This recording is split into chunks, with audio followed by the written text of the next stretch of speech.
এতটাই ধৈর্য সূর্য আসছে, এটাও আমাদের বিবেচনার বিষয়।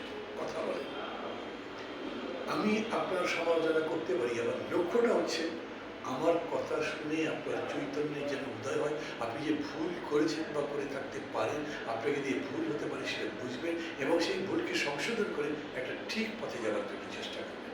ব্যক্তির জন্য ঠিক, পরিবারের জন্য ঠিক, রাষ্ট্রের জন্য ঠিক, এবং সেই পথে থাকতে হবে আমাদের। এবং কথা হচ্ছে সংস্কার করতে হবে। আমি এটি এখন বিস্তারিত বলবো না, অত বেশি সময় নেই, কিন্তু এই সংস্কারটা কি? আমি একটা উন্নত দেশ গড়তে চাই। উন্নত দেশ গড়বার জন্য পদ্ধতিটা গণতান্ত্রিক। আমি গণতন্ত্র নির্মাণ করতে চাই। আমার দেশে গণতন্ত্র ছিল না, আমার দেশে গণতন্ত্রকে ধ্বংস করা হয়েছিল।